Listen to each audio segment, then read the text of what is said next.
উনি হচ্ছে একজন ব্রিটিশ, একজন আমেরিকান, একজন খ্রিস্টান, বলতে পারবে ওর কোনো বাঙালির সাথে সম্পর্ক? ও কি বলে দেশ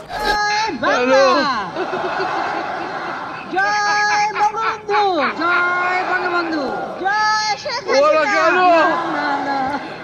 হাসিনা। আরে এরা কারা, কোত্থেকে এলো এরা? বাংলাদেশে যদি গণতন্ত্র নতুন বাংলাদেশ গড়ে তুলতে হয়, আওয়ামী লীগ ছাড়া সম্ভব না।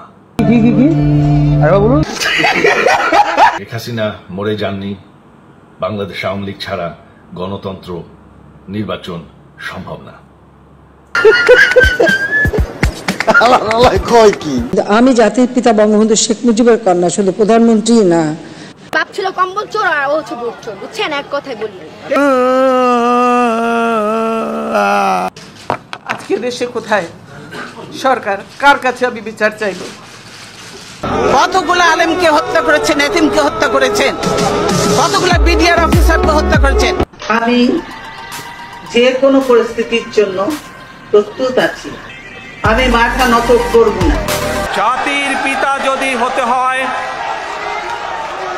জাতির পিতা এক রাষ্ট্রপতি জিয়াউর রহমান বাংলাদেশি জাতীয়তাবাদের জাতির পিতা।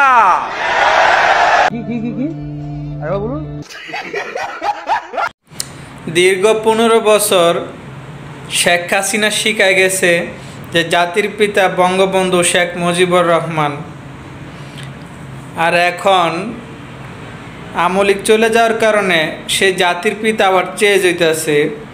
তারেক রহমান এখন আবার শিখাইতেছে যে বাঙালি জাতীয়তার জাতীয় পিতা জিয়াউর রহমান। আসলে জাতীয় পিতা কে? জাতীয় পিতা কেন লাগবে একটা দেশের জন্য? বাংলাদেশের মতো একটা কান্ট্রির জন্য জাতীয় পিতা কেন? কি লাভে, কি দরকারে? তারা ঘোষণা দিছে তাদের হুকুমতে সাধারণ জনগণ যুদ্ধ করেছে একটা ভূখণ্ডের জন্য, মাতৃভাষার জন্য। অথচ যে সরকার আসে সেই সরকারের পিতা হয়ে যা বঙ্গবন্ধু শেখ মুজিবুর রহমান, জিয়াউর রহমান। ওরা কেন? ওরা ঘোষক। ওদের ঘোষণাতে এই বাংলাদেশের সাধারণ জনগণ যুদ্ধে ঝাঁপিয়ে পড়েছিল বাংলাদেশের অস্তিত্বকে রক্ষা করার জন্য। বাংলাদেশের আমরা যারা বাংলা ভাষা কথা বলি, এই বাংলা ভাষাটা রক্ষা করার জন্য। অথচ এখন জাতীয় পিতা হয়ে যাচ্ছে কয়দিন বঙ্গবন্ধু শেখ মুজিবুর রহমান, কয়দিন জিয়াউর রহমান। আর মূলত আমরা মুসলমান হিসাবে আমাদের জাতীয় পিতা, আমাদের আদি পিতা, আমাদের জন্মদাতা পিতা 3 জন, কি হযরত আদম আর এসে ইব্রাহিম আর আমার জন্মদাতা পিতা। অথচ তারা একটা দেশের জন্য জাতীয় পিতা বানাচ্ছে কয়দিন বঙ্গবন্ধু শেখ মুজিবুর রহমান, কয়দিন জিয়াউর রহমান। মানে কোন দিকে যাচ্ছে?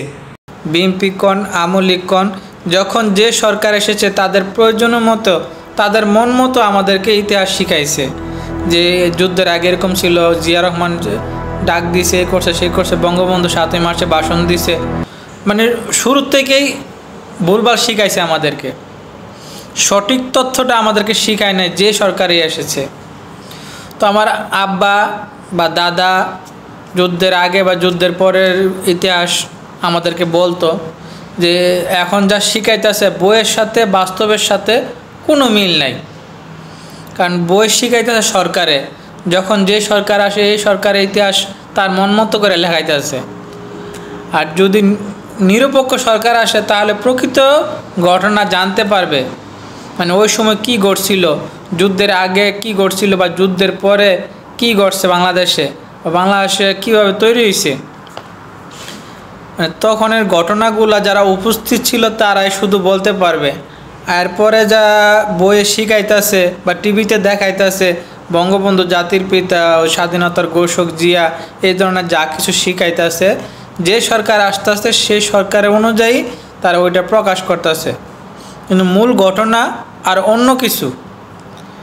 মানে যা ঘটছে তখন যারা উপস্থিত ছিল বা তখন আমলে যারা ছিল, যে মোটামুটি খোঁজখবর রাখতো রাজনীতির বা দেশের পরিস্থিতি কী, ওই ধরনের মানুষরা জানে যে ভিতরে ভিতরে কি হচ্ছে। যেমন মেজর ডালিমে বলছে যা প্রকাশ হয়েছে, যা দেখাইতেছে তার কোনো কিছুই ঘটে নাই, বরঞ্চ উল্টো ঘটনায় ঘটছে। যেমন আমরা সবাই শুরু থেকে শিক্ষা আসছি, দেখে আসছি, জানা আসছি, বা 7 মাস 26 মাস 16 ডিসেম্বর এই বঙ্গবন্ধুর ফাটাফাটি ভাষণ যে রক্ত দিয়েছে রক্ত দেব, কিন্তু রক্ত দেওয়ার সময় নাকি উনি পাকিস্তানে ছিলেন, উনি জানতেনই না যে বাংলাদেশ স্বাধীন হয়েছে। যেটা এখন ডালিম বলল, আমাদের বাপদাদারা কিন্তু বইলা গেছে যে পাকিস্তানি হানাদার বাহিনীরা বঙ্গবন্ধুকে অ্যারেস্ট করছে এবং পাকিস্তানে নিয়ে গেছে। এই যে 9 মাস যুদ্ধ চলছে, মানুষ অস্থির হয়ে গেছে গা, মানে বঙ্গবন্ধুর অ্যারেস্ট করার পরে মানুষজন দিশেহারা হয়ে গেছে যে কী করব। তখন আবার জিয়াউর রহমান রেডিও, এখন যে আধুনিক হয়েছে তখন তো এরকম ছিল না, রেডিওর মধ্যে ভাষণ দিছে যে মানে যুদ্ধ শুরু করতে হবে, যুদ্ধ করতে হবে বেঁচে থাকতে হলে। সবাই এই যুদ্ধের ডাকে সাড়া দিয়ে প্রাণ ফিরে পেয়েছিল। কারণ একটা জিনিস, সবাই বঙ্গবন্ধুকে গার্জিয়ান মনে করতো, গার্জিয়ান ভাবতো, সেই গার্জিয়ানই যখন নাই তাহলে সবাইকে পরিচালনা করার জন্য একজন লোক লাগবে। তো ঠিক ওই সময় জিয়া রহমানের এই রেডিওতে ভাষণ দিয়েছে যে আমি জিয়া বলতেছি, বা এই যুদ্ধের ডাকে সাড়া দিয়া মানুষ অংশগ্রহণ করছে যুদ্ধে। তো জিয়া ঘোষণা দিছে রেডিওর মধ্যে, 7 মার্চ ভাষণ দিছে বঙ্গবন্ধু।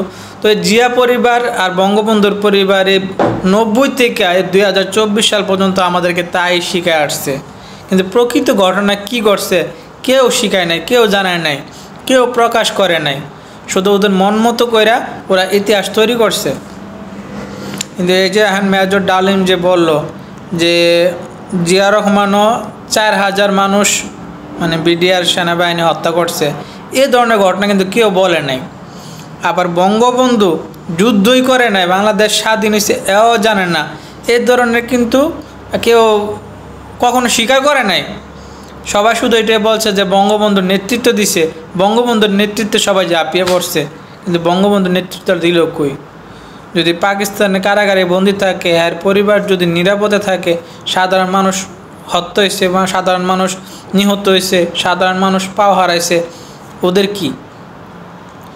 যুদ্ধ করছে সাধারণ মানুষেরা, কিন্তু কৃতিত্ব নিছে এরা। তো এই দুটা পরিবারে কিন্তু বাংলাদেশকে যেভাবে শিখায় আসছে ওদের মন মতো, প্রকৃত ঘটনা কখনোই তুলে ধরে নাই। শুধু প্রকৃত ঘটনা জানবো ওই সময় যারা ছিল উপস্থিত, এবং ওই সময়ের যারা ওই জ্ঞান রাখতো বা খোঁজখবর রাখতো যে দেশের রাজনীতি পরিস্থিতি কী হইতেছে, কী চলতেছে, এ একমাত্র তারাই জানতে পারবে। কারণ আর যেই ইতিহাস, এগুলো বইয়ের ইতিহাস, কোনো উপস্থিত ইতিহাস না, কারণ আমরা সচক্ষে দেখি না, আমরা বইয়ের থেকে পড়ছি, আমরা ওই বইয়ের থেকে পড়ে জানছি, আমাদেরকে পড়ানো হয়েছে, শেখানো হয়েছে এ ধরনের ভুলভাল ইতিহাস, যে কারণে মানুষের বঙ্গবন্ধু আর জিয়া রহমানের পরিবারের ভিতরে আবদ্ধ, আর কেউ নেই। অথচ যুদ্ধ করছে সাধারণ জনগণ, যুদ্ধ করছে বাংলাদেশ সেনাবাহিনী, প্রাণ দিছে বাংলাদেশ সেনাবাহিনী, বিডিআর বিমান বাহিনী, সাধারণ জনগণরা, কিন্তু কৃতিত্ব পুরো ক্রেডিটে নিছে বঙ্গবন্ধু পরিবার। তো মেজর ডালিমের সাথে মানে আমার আব্বা বা আমার দাদা এরা যে কথাগুলো বলতো, অনেক কথায় মিল আছে, যে বঙ্গবন্ধু চায় না বাংলাদেশ স্বাধীন হোক।